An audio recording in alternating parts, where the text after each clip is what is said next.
Estamos en nuestro texto base, hermanos, Primera de Juan, capítulo 5, verso 1 al 12. Y ya vamos a terminar Primera de Juan, hermanos. Gracias a Dios ya vamos a terminar. Pero antes tenemos que pasar por estos versículos que también van a ser de nuestra bendición para nuestra vida. Pero antes yo quisiera comentar. Todos hemos visto alguna película o alguna serie sobre abogados. Y precisamente el abogado en muchas ocasiones en estas series o películas necesita el testimonio, a un testigo que dé testimonio de tal hecho, ya sea para condenar al malo o darle libertad al justo, ¿no? Algo que diga, necesitamos a tal persona en específico para que dé un testimonio veraz y pueda hacer que todo este proceso gire a favor nuestro, obviamente a favor del protagonista. Muy raras veces he visto series donde el protagonista pierde y va a la cárcel. Pero bueno, por lo general el testimonio es para ayudar al protagonista. ¿Qué pasaría si yo les digo que Dios ha dado un testimonio a los hombres? No en ningún tribunal, pero sí un testimonio a los hombres. ¿Ustedes le creerían a Dios? Bueno, puede ser que sí, puede ser que no. Hoy vamos a ver qué pasa con ese testimonio. Entonces, la predicación del día de hoy es, ¿crees en el testimonio de Dios? Así se llama en forma de pregunta. ¿Crees en el testimonio de Dios? Recuerden que estamos en Primera de Juan, capítulo 5, verso 1 al 12. Repito el nombre de la predicación. ¿Crees en el testimonio de Dios? Dios ha dado un testimonio. Dios ha sido testigo de algo muy importante y lo vamos a ver el día de hoy. Ya se estarán imaginando, ¿no? ¿Qué es lo más importante para el cristiano? Así es, nuestro Señor Jesucristo. Dios ha dado testimonio de su Hijo. Y eso es lo que vamos a ver. Veremos cómo el Cristo tiene testimonio de Dios. Veremos cómo el Cristo tiene testimonio de Dios. Y antes de ir al bosquejo, por favor, acompáñame a Primera de Juan, capítulo 5, verso 1 al 12. Y vamos a leer. Quizá dirán, son muchos versículos. Y sí, son más versículos de los que acostumbramos. Pero confío en mi Señor que hoy abarcaremos todo en el tiempo pertinente. Dice Primera de Juan, capítulo 5, verso 1 al 12. Dice así la palabra de Dios. Todo aquel que cree que Jesús es el Cristo es nacido de Dios. Y todo aquel que ama al que engendró, ama también al que ha sido engendrado por él. En esto conocemos que amamos a los hijos de Dios, cuando amamos a Dios y guardamos sus mandamientos. Pues este es el amor a Dios, que guardemos sus mandamientos, y sus mandamientos no son gravosos. Porque todo el que es nacido de Dios vence al mundo, y esta es la victoria que ha vencido al mundo, nuestra fe. ¿Quién es el que vence al mundo? Sino el que cree que Jesús es el Hijo de Dios. Este es Jesucristo, quien vino mediante agua y sangre. No mediante agua solamente, sino mediante agua y sangre. Y el Espíritu es el que da testimonio, porque el Espíritu es la verdad. Porque tres son los que dan testimonio en el cielo: el Padre, el Verbo y el Espíritu Santo. Y estos tres son uno. Y tres son los que dan testimonio en la tierra: el Espíritu, el agua y la sangre. Y estos tres concuerdan. Si recibimos el testimonio de los hombres, mayor es el testimonio de Dios, porque este es el testimonio con que Dios ha testificado acerca de su Hijo. El que cree en el Hijo de Dios tiene el testimonio en sí mismo. El que no cree a Dios le ha hecho mentiroso, porque no ha creído en el testimonio que Dios ha dado acerca de su Hijo. Y este es el testimonio, que Dios nos ha dado vida eterna. Y esta vida está en su Hijo. El que tiene al Hijo tiene la vida. El que no tiene al Hijo de Dios no tiene la vida. Entonces, a la luz de los versículos que hemos leído, yo dividí el bosquejo de la siguiente manera. Por favor, punto número 1. Y recuerden, si no terminan de anotarlo, están en los videos. O pueden preguntarme al final del sermón. Bosquejo, punto número 1. La fe que vence el mundo. Y esto lo encontramos del verso 1 al verso 5. Punto número 1. La fe que vence al mundo. Y lo encontramos del verso 1 al verso 5. Punto número 2 del bosquejo. El testimonio de Cristo en la tierra. Versos 6 al 9. Punto número 2 del bosquejo. El testimonio de Cristo en la tierra. Versos 6 al 9. Y punto número 3 del bosquejo. Creyendo en el testimonio de Dios. Verso 10 al 12. Punto número 3 del bosquejo. Creyendo en el testimonio de Dios. Verso 10 al 12. Ahora sí vamos a poder entrar al punto número 1 del bosquejo, que es la fe que vence al mundo. Recuerden, esto lo vamos a ver del verso 1 al verso 5. Y principalmente vamos a enfocarnos en los primeros 3 versículos, del verso 1 al 3. Vamos a leerlo. Estamos en Primera de Juan, capítulo 5, verso 1 al verso 3. Dice así la palabra de Dios. Todo aquel que cree que Jesús es el Cristo es nacido de Dios.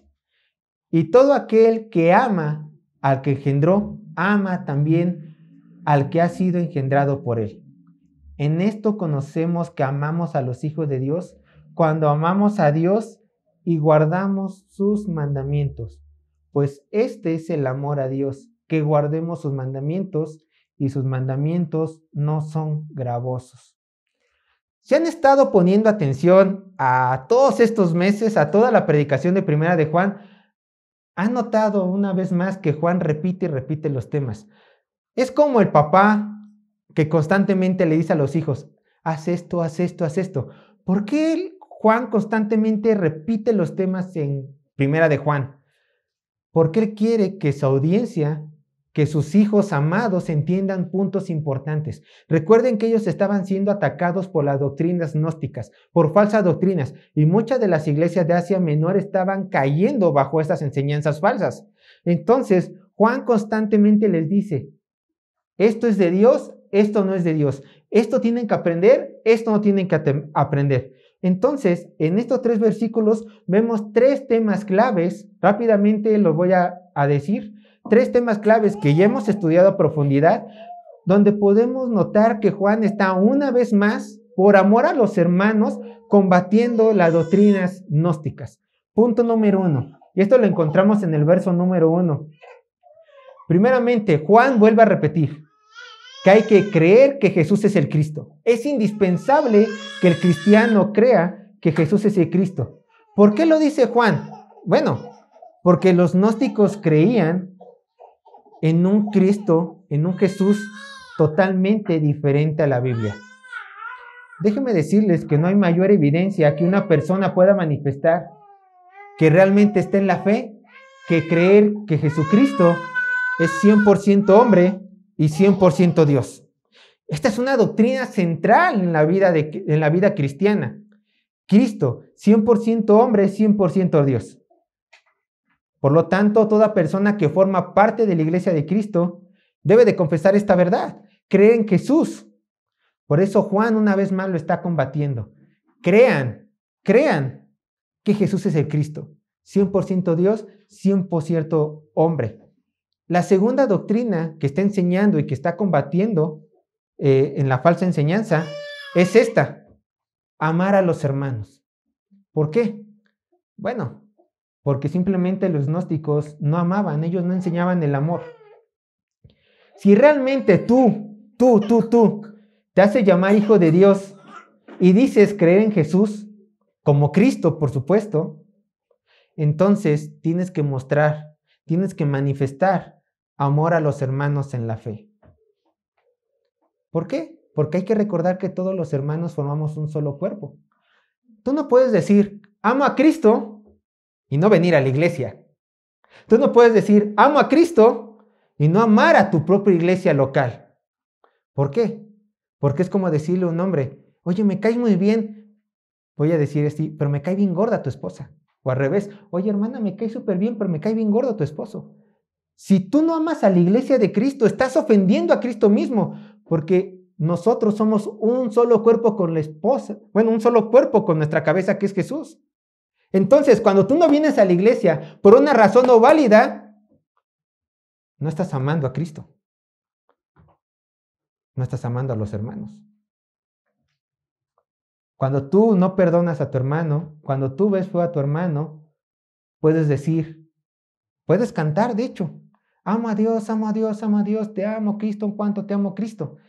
Pero Dios dice, la evidencia que tú tienes que manifestar, externa, pública, visible, de que realmente amas al Dios invisible, es con el resto de tus hermanos, principalmente con los de la iglesia local. Es que yo tengo hermanos en todas las iglesias de Coajimalpa. Bien. ¿Y qué hay de tus hermanos de la iglesia local? No, pues para ti, ¿no? Porque tú tienes un problema con Dios. Tú tienes un problema con Dios. Pero por eso Dios dice, una de las verdaderas evidencias de que tú realmente eres hijo de Dios, tú, es que amas a tus hermanos, principalmente a los hermanos de la iglesia local. Después de manifestar amor de la iglesia local, se manifiesta a los otros hermanos de las otras iglesias y de ahí a todo el mundo, por supuesto, porque también dice la Biblia que tenemos que amar al prójimo, por supuesto. Fíjense, y nunca me cansaré de repetir estas palabras. Nadie se fijará que tú eres hijo de Dios, ni discípulo de Cristo, por lo mucho que haces allá afuera. No. Esa es muchas veces, si tú no cumples lo que Dios te manda hacer primero, créeme que lo demás se quemará con fuego en el día del juicio. Créeme. Dios dice, si quieres hacer algo, primero tienes que hacer lo que yo te ordeno. Congrégate. Tú dirás, es que a mí me conocen, porque hago muchas cosas buenas afuera. Pero eso no le importa a Dios. Vean lo que dice. Yo lo leo porque tenemos que ver muchos textos. Vean lo que dice Juan capítulo 13, verso 35. Lo repito una vez más para que lo anote nada más. Evangelio de Juan capítulo 13, verso 35. Dice así la palabra de Dios. En esto, escucha, en esto dice el Señor Jesús. En esto conocerán todos que sois mis discípulos. Si tuvierais amor los unos con los otros. Está hablando de la iglesia. ¿Cómo vas a manifestar amor unos con los otros? Pues en tu iglesia local. No está hablando aquí de inconversos. Está hablando de hermanos de la fe. La gente allá afuera conocerá que eres una buena persona. Pero si la gente allá afuera no ve que estás amando a tu iglesia local, a tus hermanos en la fe, ellos van a pensar 1000 cosas de ti, menos que eres un discípulo de Cristo. Lo dice Jesús. Entonces, tú sabes que eres un verdadero cristiano cuando crees que Jesús es 100% Dios, 100% hombre. Tú sabes que eres un verdadero cristiano cuando amas a tus hermanos de la fe. Y dice Juan, punto número 3 y último de estos 3 versículos. Tú sabes que eres un verdadero hijo de Dios cuando guardas sus mandamientos. ¿Por qué Juan está diciendo esto? Porque los gnósticos no guardaban los mandamientos de Dios. ¿Qué es lo que querían hacer los gnósticos? Sus propias reglas, sus propias opiniones, lo que ellos creían correcto. Pero la Biblia dice, esto es pecado. Y el cristiano que dice, tienes razón, Dios, es pecado. La Biblia dice, esto es santo, te conviene. El cristiano dice, sí, Dios es santo, me conviene. Los gnósticos, ¿esto es pecado? ¿Quién lo dice? ¿Dónde viene? Es mi vida. Yo no lo veo así. Es un pensamiento errado, gnóstico. Por eso Juan repite. Y recuerden que esto lo hemos estado viendo constantemente en todos estos meses que hemos estado estudiando Primera de Juan. ¿Tú te crees hijo de Dios? Examínate a ti mismo. ¿Guardas sus mandamientos? ¿Los cumples? No lo sé. Tú dime, tú examínate. Pero esa es una de las evidencias más grandes. Puedo creer que Cristo es 100% Dios. Puedo amar a mis hermanos, pero no guarda los mandamientos. Recuerda, quitas una carta, todo el castillo de naipes se cae. Por eso el Señor dice, guarda los mandamientos. Es una gran evidencia de que realmente eres hijo de Dios. Al principio, créeme, y esto no es ninguna sorpresa, puede ser que al principio el guardar los mandamientos, cumplir sus mandamientos, puedes decir, caramba, Señor, me cuesta. Pero como ya lo hemos visto, esta es una mentalidad de una persona que piensa como esclavo. Tú eres hijo. Con el tiempo, algunos pecados, por supuesto, algunos mandamientos, aprendemos a decir, Señor, yo cumplo esto. ¿Por qué? Porque te amo. Aunque no me guste, aunque al principio yo no le vea beneficio, pero yo cumplo con esto. ¿Por qué? Porque te amo a ti, Señor. Entonces, ahí viene lo que dice el Señor Jesucristo. Mi yugo es fácil y ligera mi carga. ¿Por qué? ¿A quién se le va a hacer difícil cumplir los mandamientos de Dios? Aquellos que no se han entregado en genuino amor a Dios. Pero aquellos que realmente aman a Dios, Señor, ¿tú lo ordenas? Para mí es fácil. Señor, ¿tú lo dices? no voy a decir nada, voy a cumplir con lo que tú me dices. Quiero que vean, aquí sí acompáñenme, quiero que vean la actitud de un genuino hijo de Dios cuando aprende a amar y entregarse a Dios por medio de sus mandamientos. Vean, Salmo 19, versos 7 al 11. Salmo 19, versos 7 al 11. Aquí es donde todos nosotros queremos llegar con respecto a cumplir sus mandamientos. Aquí es donde todos queremos llegar. Salmo capítulo 19, verso 7 al 11. Salmo 19, verso 7 al 11. Este es un hombre que ama a Dios y que ha perfeccionado este amor ¿en qué? En cumplir sus mandamientos. Vean cómo se deleita. En lugar de decir, ¡ay, Señor! Él dice, gracias, Padre, por tu palabra. Porque lejos de verla como un impedimento, la veo como el más dulce alimento. Lo repito por última vez y ya lo vamos a leer. Salmo 19, versos 7 al 11, dice así la palabra de Dios. Escuchen y síganme en la lectura. La ley de Jehová es perfecta, que convierte el alma. El testimonio de Jehová es fiel, que hace sabio al sencillo. Los mandamientos de Jehová son rectos, que alegran el corazón. El precepto de Jehová es puro, que alumbra los ojos. El temor de Jehová es limpio, que permanece para siempre. Los juicios de Jehová son verdad, todos justos, deseables más que el oro y más que mucho oro afinado, y dulces más que miel y que la que destila del panal. Tu siervo es además amonestado con ellos, en guardarlos hay gran galardón. ¿Se dan cuenta? A este nivel de madurez queremos llegar cuando vemos la palabra de Dios. Pero, ¿cómo podemos llegar a este nivel de madurez? Yo les diré, con práctica, guardando sus mandamientos, porque con el tiempo nos daremos cuenta que todo lo que obedecemos es para un propósito. 1, darle honra a Dios, que no se nos olvide. Y 2, formarnos a la imagen de su Hijo amado Jesucristo. Por eso podemos verlos gloriosos. Diría Luis Contreras, glorioso. Bueno, si alguien se hace llamar hijo de Dios, pero no se esfuerza en cumplir los mandamientos, como ya lo dije, escuchen, el tal es mentiroso. Y él vive engañado. Así que, hermanos, examínate, de acuerdo a estos puntos, examínate si estás en la familia de Dios. ¿Crees en Cristo como Señor y Salvador? ¿Te sometes a Él? ¿Amas a tu iglesia? ¿Amas a tus hermanos en la fe? 3, guarda los mandamientos de Dios. Y no solamente eso, has aprendido a verlos como dulces, no como una carga, sino como algo donde puedes manifestar tu amor. Si tú no cumples con una de estas 3, eres un falso cristiano. No lo digo yo, lo dice Juan. Es que llevo 20 años en Cristo. Eres un falso cristiano. Pero hay perdón para tu alma. Arrepíntete. Ya hemos visto esto a detalle, así que ya no me voy a detener aquí. De hecho, ya me consumió varios minutos de la predicación, pero vamos a seguir avanzando. Tenemos muchos versículos que recorrer. Dice el verso 4, 1 de Juan capítulo 5, verso 4. 1 de Juan capítulo 5, verso 4, dice así la palabra de Dios. Porque todo lo que es nacido de Dios vence al mundo, y esta es la victoria que ha vencido al mundo, nuestra fe. Vamos a detenernos en la primera parte. Todo aquel que cree en Jesús, todo aquel que cree que Jesús es el Cristo, es nacido de Dios. Juan dice, todo lo que es nacido de Dios vence al mundo. Pongamos nuestra atención, por favor, en la primera palabra de vence. Vence todo, porque todo lo que es nacido de Dios, ¿qué dice el verso 4? Vence al mundo. Esta palabra está escrita en presente indicativo, lo cual esta palabra vence nos da la idea de ¿qué?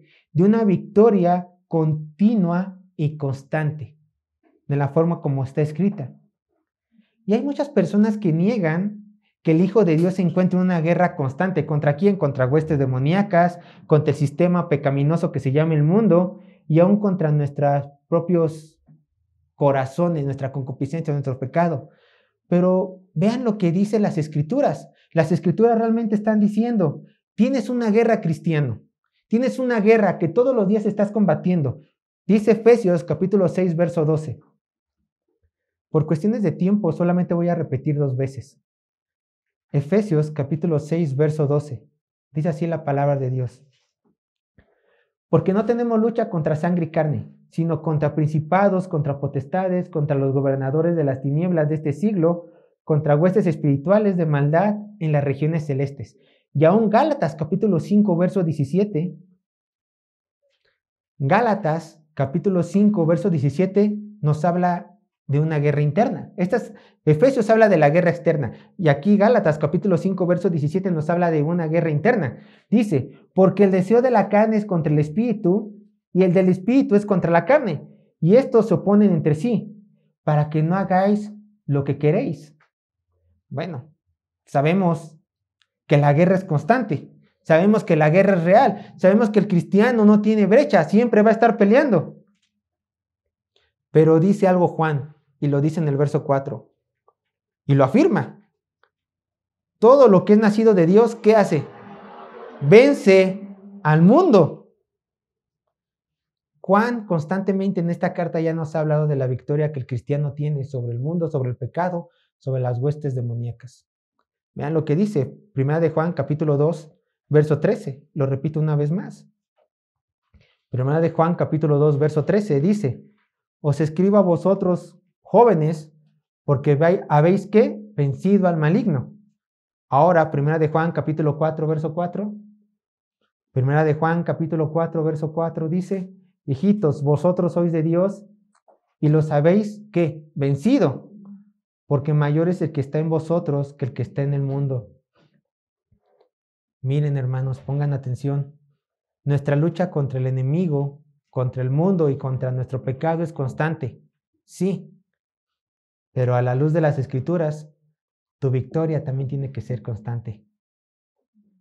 No puedes quedarte estancado. Es que ya llevo tantos años, tanto tiempo en derrota. O sea, ¿quién es el mentiroso aquí? Dice la Biblia, el genuino Hijo de Dios, ¿qué? Tiene victoria. Escucha el requisito. ¿Quién es el que tiene victoria? El genuino Hijo de Dios.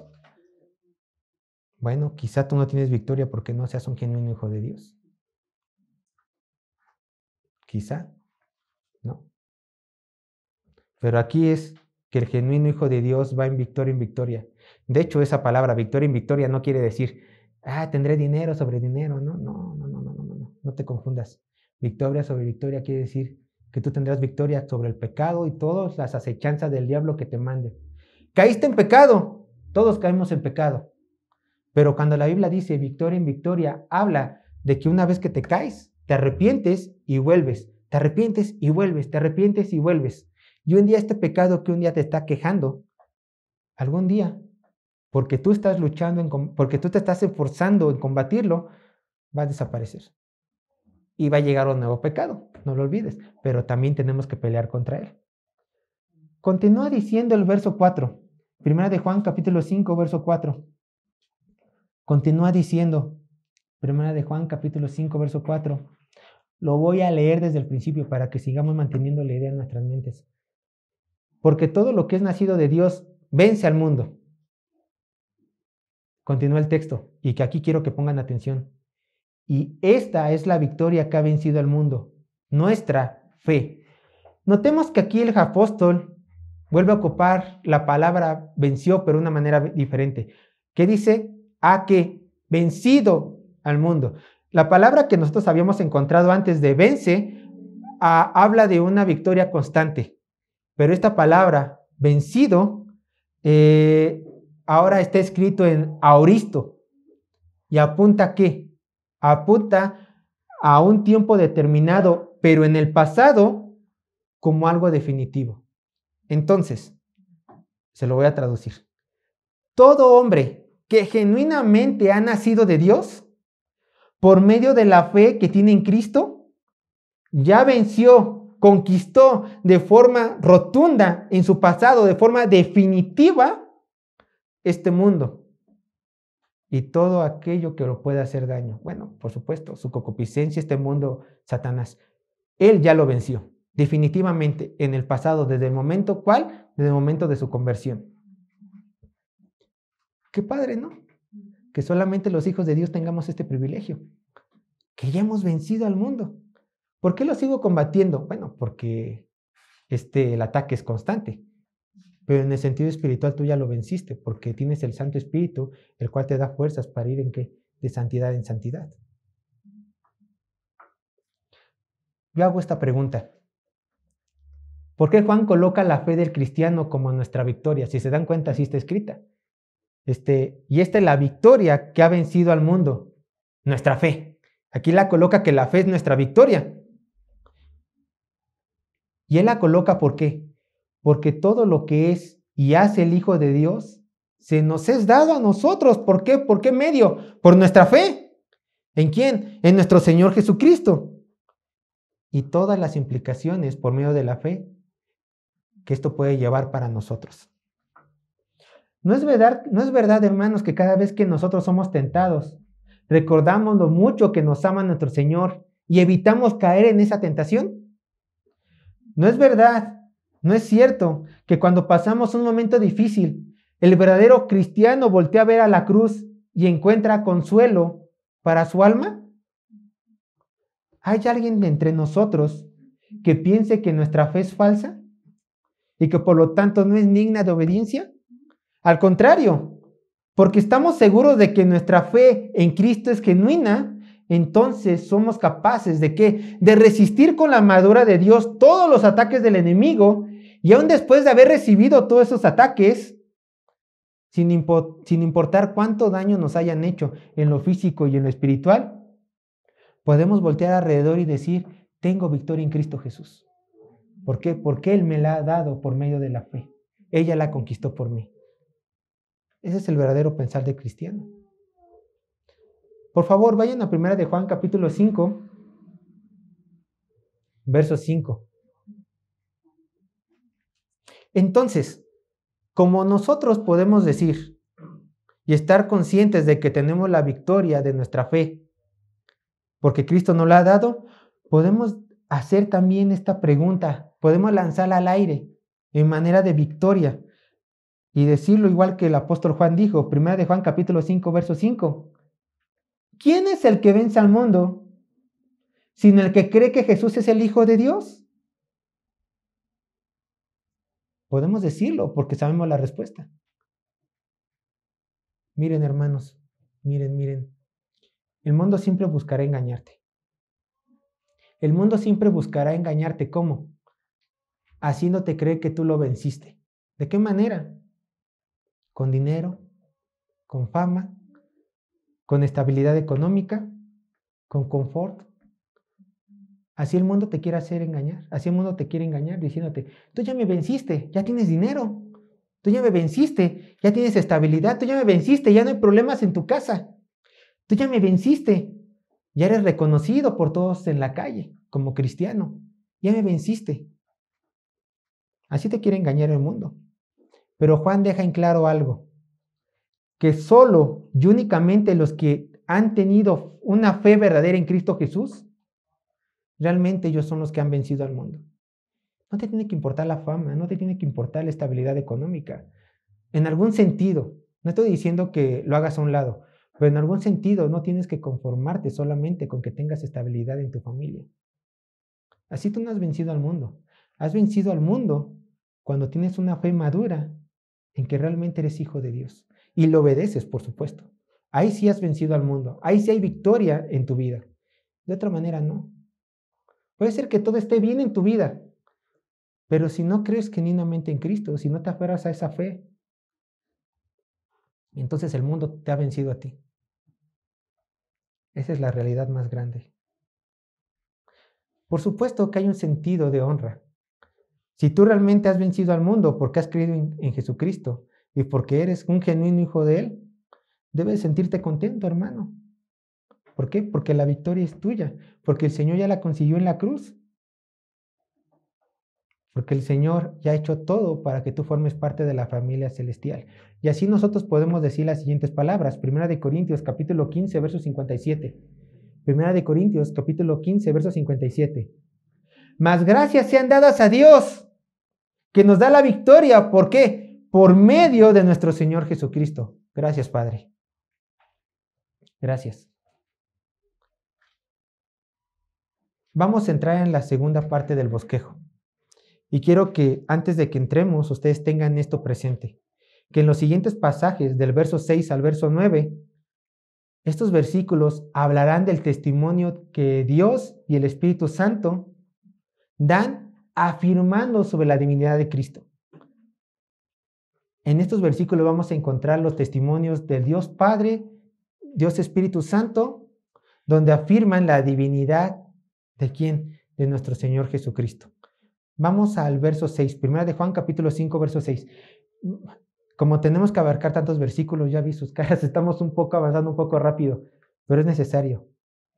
Si veo sus caras, si vuelvo a ver sus caras, me voy a ir más lento, pero creo que vamos a buen ritmo. Primera de Juan capítulo 5, verso 6. Dice así la palabra de Dios. Primera de Juan capítulo 5, verso 6. Este es Jesucristo, que vino mediante agua y sangre. No mediante agua solamente, sino mediante agua y sangre. Y el Espíritu es el que da testimonio, porque el Espíritu es la verdad. Si ustedes me siguieron en la lectura, a lo mejor les salió la misma duda que a mí cuando leí este verso. ¿A qué se está refiriendo Juan con agua y sangre? ¿A qué se está refiriendo? O sea, esto salta del texto, ¿no? Juan, está bien, pero ¿a qué te refieres? Que Jesucristo vino mediante agua y sangre y que mediante agua y sangre hay testimonio. O sea, ¿a qué te estás refiriendo? Déjenme decirles, hermanos, que a lo largo de la historia cristiana ha habido varias interpretaciones con respecto a este pasaje. Les voy a dar 3 interpretaciones solamente, que hasta el día de hoy son las más comunes. Agustín de Hipona interpretó estos pasajes diciendo que el agua y la sangre son el agua y la sangre que salieron de Jesucristo cuando fue atravesado por Longinos. Longinos es el nombre que se le ha puesto a la lanza.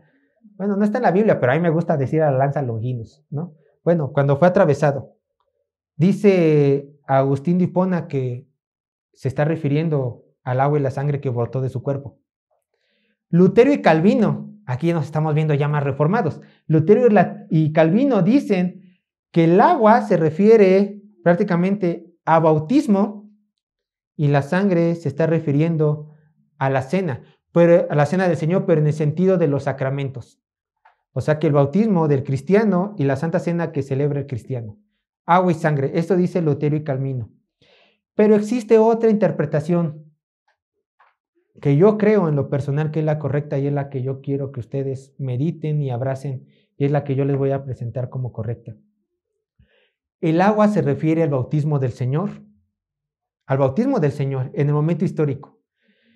Y la sangre se refiere al sacrificio de nuestro Señor Jesucristo en la cruz, o sea, hablando en su muerte. Entonces, agua, bautismo de Jesús y sangre, sacrificio de muerte de Jesús.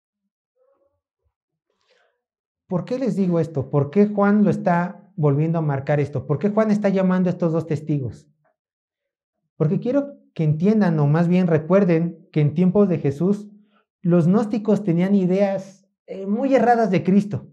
Una de estas ideas de los gnósticos era que Jesús, hombre, y Cristo eran 2 personas diferentes. Esto creían muchos gnósticos. Entonces los gnósticos creían y enseñaban en tiempos de Juan que... Permítanme, porque creo que se le está bajando la pila. Permítanme.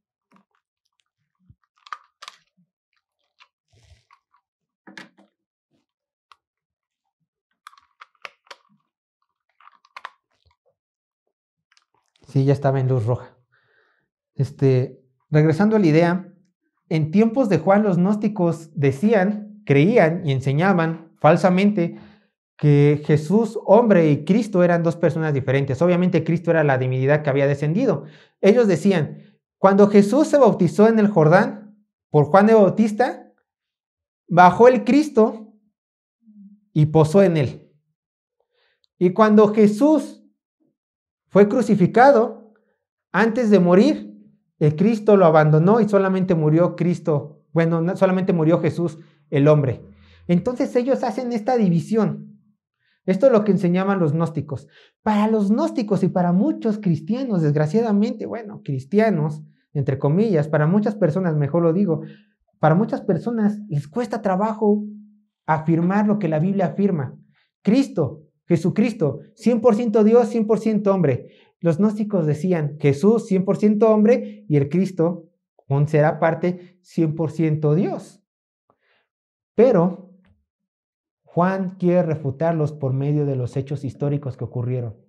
¿Por qué? Porque vean lo que dice el Juan el Bautista cuando se bautizó a Jesús. Dice Juan, el Evangelio de Juan, capítulo 1, verso 29. Evangelio de Juan, capítulo 1, verso 29. En el Evangelio. Evangelio de Juan, capítulo 1, verso 29. Vean lo que dice. El siguiente día vio Juan, o sea, Bautista, a Jesús, que venía a él y dijo: He aquí el Cordero de Dios que quita el pecado del mundo. Antes de ser bautizado, Juan el Bautista ya había dicho: Él es el Cordero de Dios. O sea, el Mesías, o sea, Dios mismo. O sea, la divinidad no podía haber venido desde antes o después del bautismo.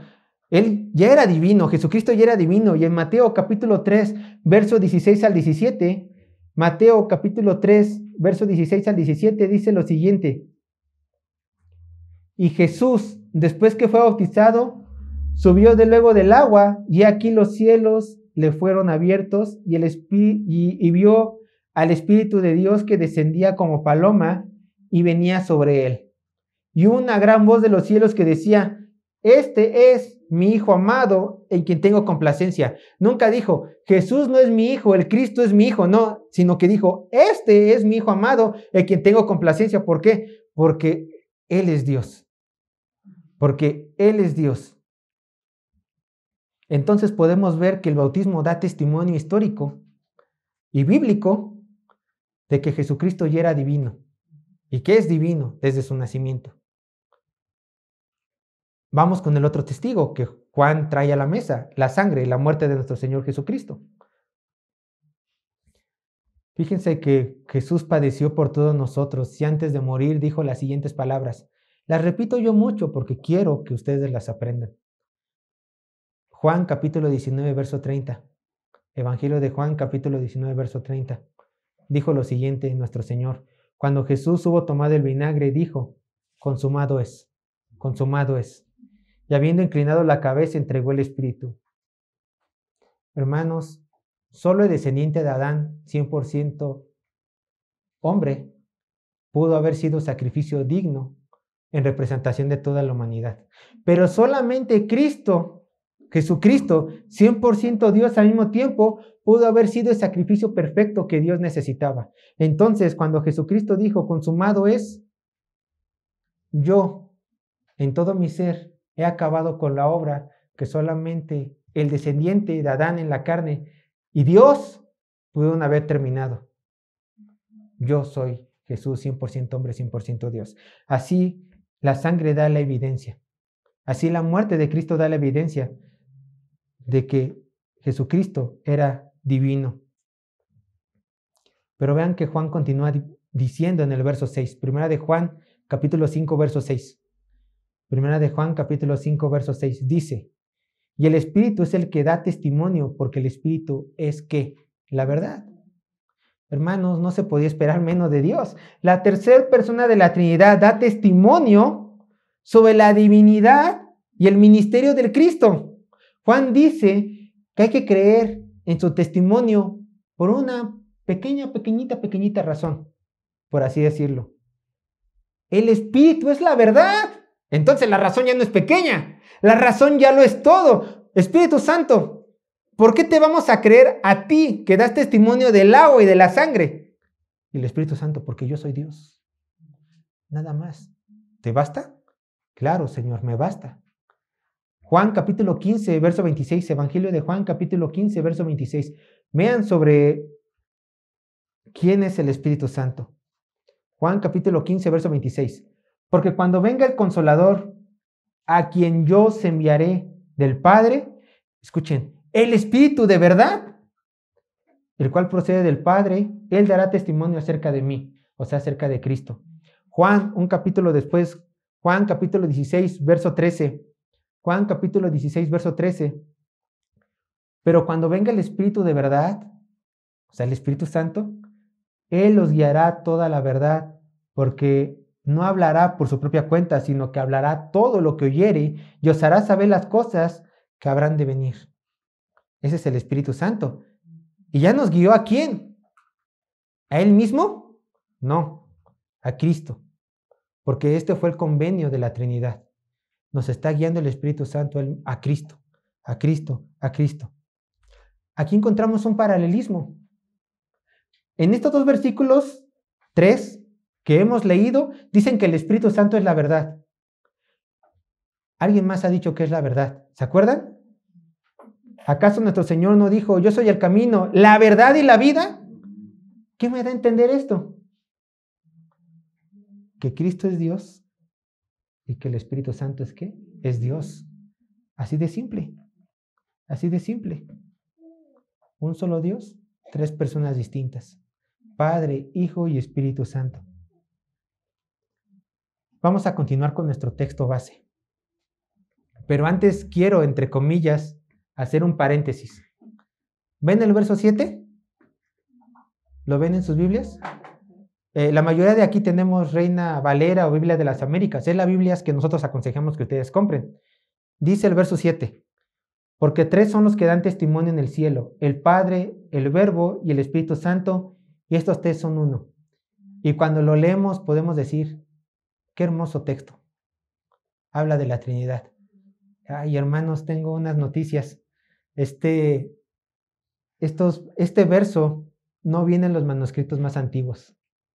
No es canónico. No es inspirado por Dios. De hecho, a pesar de que no lo digo mucho, la Biblia, Nueva Traducción Viviente y Nueva Versión Internacional hacen algo que debió de haber hecho la Biblia de las Américas y la Reina Valera, omitir este verso. Este verso no se encuentra en los manuscritos más antiguos. Por lo tanto, nosotros lo vamos a pasar por alto, ya que podemos decir que no es inspirado por Dios. El verso 7. Ahora ustedes me preguntarán, Sergio, ¿no nos has enseñado que la Biblia no tiene errores? Pero yo les he dicho, los textos originales son los que no tienen errores. Los textos autógrafos son los que no tienen errores. Pero en estas traducciones, a través de los años, vemos que comentaristas o las personas que han hecho, que han pasado las notas, que han hecho las Biblias a través de los años, en ocasiones dejan notas como estas. Entonces, alguien en algún tiempo, hace cientos de años, hizo esta nota porque pensó que aquí vendría bien hablar sobre la Trinidad, que también da testimonio de la divinidad de Jesús. Pero no es canónico este verso. Por eso no lo vamos a estudiar. Pero no por eso quiere decir que la Reina Valera o Biblia de las Américas deje de tener importancia, al contrario. Simplemente hay que estudiar para poder alcanzar a ver estos textos. Entonces, la idea del verso 6 sigue con la idea del verso 8. Dice el verso 8. Dice el verso 8. Y tres son los que dan testimonios en la tierra: el espíritu, el agua y la sangre. ¿Y estos qué? ¿Y estos tres que concuerdan?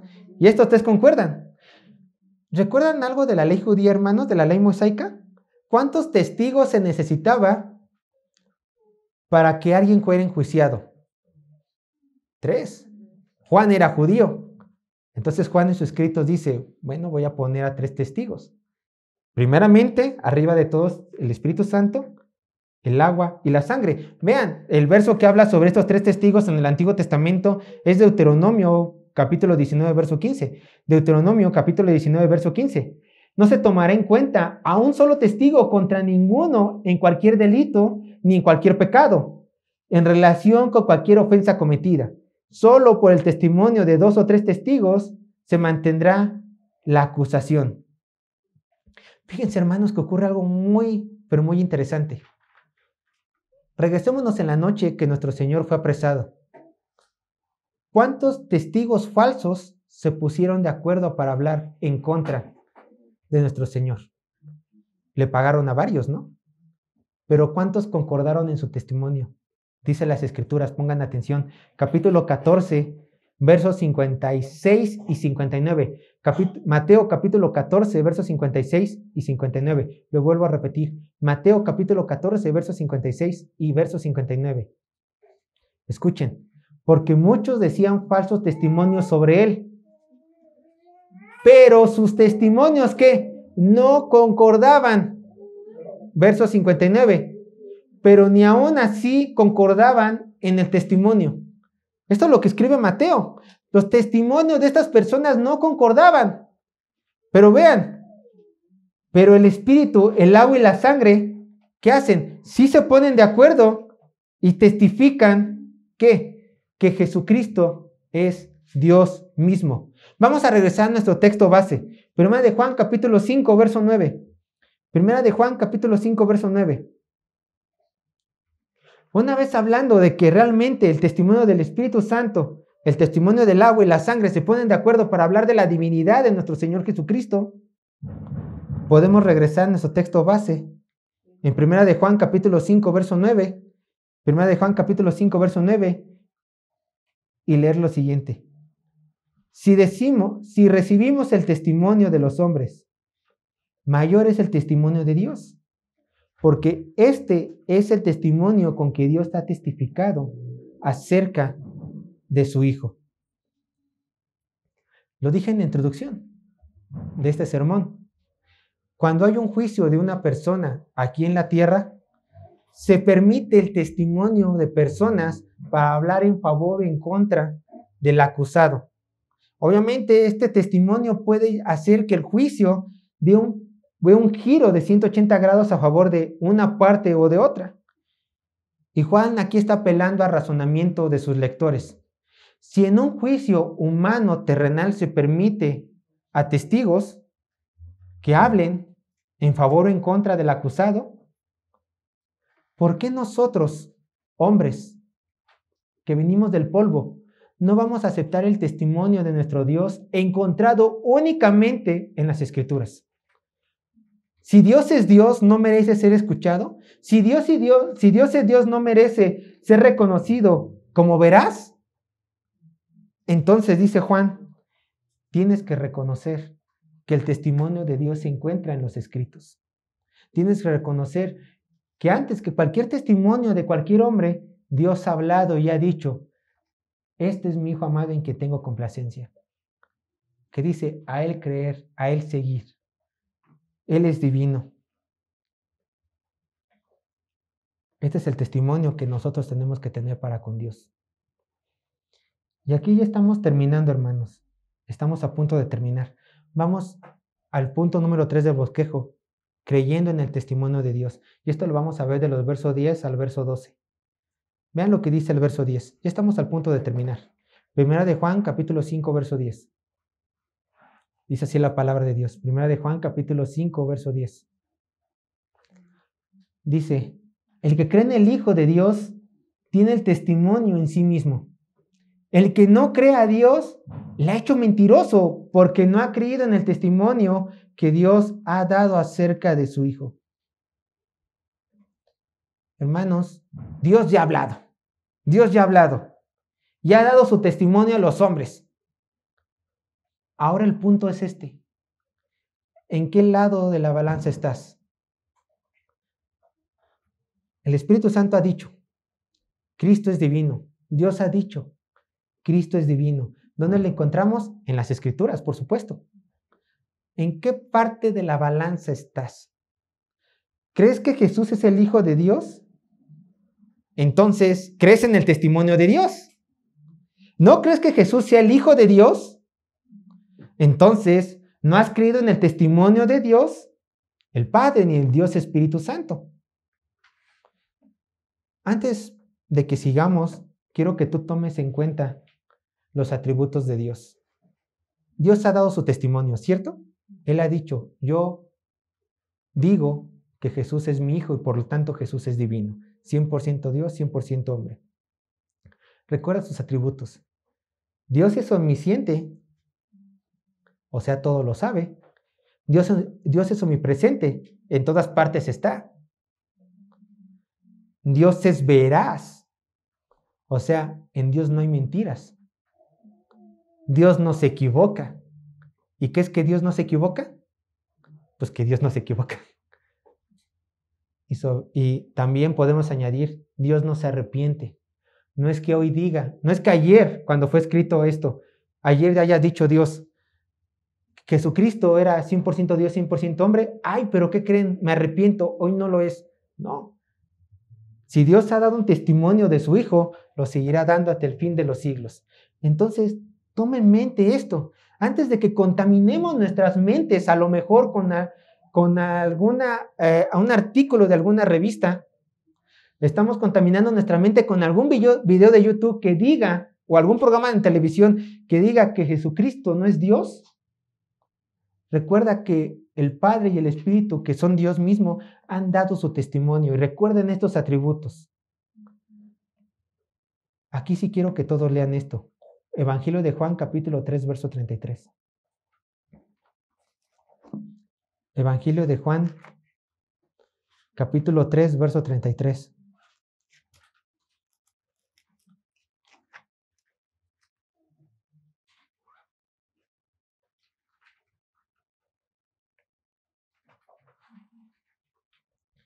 Evangelio de Juan, capítulo 3, verso 33. Dice así la palabra de Dios. Síganme con ellas en la lectura. El que recibe su testimonio, atestigua que Dios es veraz.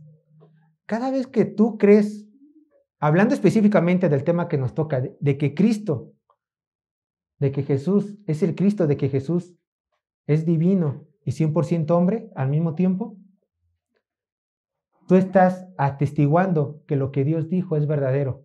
Tú estás diciendo, Dios, yo estoy contigo. Yo atestiguo que lo que tú dijiste es verdad. Pero cuando tú no confiesas que Jesucristo, o no crees que Jesucristo es 100% Dios, 100% hombre, tú estás haciendo mentiroso a Dios. Lo voy a abrir un poco más. Permítame abrirlo un poco más, esta aplicación. Todo lo que ha dicho Dios en su Biblia es veraz. Todo. Te guste o a ti no te guste. Cada vez que tú no confiesas que lo que Dios ha dicho que es pecado, y tú no confiesas que lo que Dios ha dicho que es santo, y tú no vives a la luz de estas verdades, estás haciendo a Dios mentiroso. Permítame abrirlo de esta manera. Esta es la realidad. Esta es la realidad. Porque confesar es que decir lo que el otro ha dicho. El Señor dice, nuestro Dios dice, Jesucristo reina. Sí, Señor, Jesucristo reina. ¿Esto es pecado? Confiesas. Sí, Señor, es pecado. Y así damos testimonio de lo que Él ha dicho. Vamos al verso 11. Primera de Juan, capítulo 5, verso 11 y 12. Y ya con esto ya vamos a terminar. Primera de Juan, capítulo 5, verso 11 y verso 12. Primera de Juan, capítulo 5, verso 11 y verso 12. Dice el apóstol, y este es el testimonio, que Dios nos ha dado vida eterna, y esta vida está en su Hijo. El que tiene al Hijo tiene la vida. El que no tiene al Hijo de Dios no tiene la vida. Dios ha dicho, solamente los que creen en mi Hijo, como yo lo he manifestado plenamente, son las únicas personas que tienen vida genuinamente. Las personas que crean, hablando históricamente en su contexto de los gnósticos o los que están apostatando de la fe, las otras personas que se digan cristianas pero que no vean a Cristo como yo lo estoy manifestando o como ha sido enseñado por los apóstoles, diría Juan, esta persona tiene condenación eterna. Así de simple. ¿Por qué? Por el simple hecho de que no han creído en el testimonio que Dios ha dado a la humanidad. Cuando yo leí esto me recordó a este pasaje. Evangelio de Juan, capítulo 3, verso 18 y 19. Evangelio de Juan, capítulo 3, verso 18 y 19. Automáticamente me recordó esto. Porque una vez más, ¿recuerdan? Juan es conocido como el apóstol del amor. Sí. ¿Pero por qué? Porque habla francamente. Porque él dice, o eres cristiano o no eres cristiano. Recuerden, es la carta del blanco y negro. Dice Juan capítulo 3, versos 18 al 19. El que en él cree, o sea, en Cristo, el que en él cree no es condenado, pero el que no cree, ¿qué dice? Ya ha sido condenado porque no ha creído en el nombre del unigénito Hijo de Dios. No ha creído en Cristo, no ha creído en el Espíritu Santo, en el testimonio del Espíritu Santo, y no ha creído en el testimonio del Padre quien lo envió. Ya ha sido condenado. No tiene vida eterna. Pero ¿por qué pasa esto? ¿Por qué el ser humano no testifica que Cristo reina, que Cristo es rey? No testifica lo que el Padre ha dicho y lo que el Espíritu Santo ha dicho. Verso 19. Y esta es la condenación. Escuchen. Que la luz vino al mundo y los hombres, que amaron más las tinieblas que la luz porque sus obras eran malas. Por eso no aman a Cristo. Por eso no le creen al Padre, por eso no le creen al Espíritu Santo, por eso no se someten a las Escrituras que son la verdad. Porque la luz vino al mundo y ellos en lugar de amar la luz, amaron las tinieblas y siguieron en sus obras malas. Pero hermanos, hermana, tú que has creído en Cristo, tú que eres amado, tú que te esfuerzas en seguir su voluntad, tú que te esfuerzas en amar a tus hermanos, tú que te esfuerzas en vivir a la luz de lo que Cristo te ha enseñado, tú que crees con todo tu corazón lo que Cristo ha hecho en la cruz y aún vives a esa luz, ¿qué condenación hay para ti? Ninguna. Tú que has creído en el testimonio de Cristo, ¿qué condenación hay para ti? Ninguna. Tú que has dicho, Padre, yo te creo, Espíritu Santo, yo te creo, ¿qué te espera al final de tus días? Gloria eterna, gloria eterna. Pero si tú no crees en el Hijo, tú no crees en el testimonio del Padre, tú no crees en el testimonio del Espíritu Santo, tú no crees en las Escrituras que proceden de Dios. Regresando a los 3 versículos primeros, tú no vives queriendo que Cristo sea formado en ti, tú no amas a tus hermanos y tú no guardas los mandamientos de Dios. ¿Qué te espera a ti? Condenación eterna. Condenación eterna es lo que te espera. Una vez más, arrepíntete, que hay perdón. Cree en Cristo, que hay testimonio de Él en las Escrituras. Y Dios es el que ha dado las Escrituras. Oremos.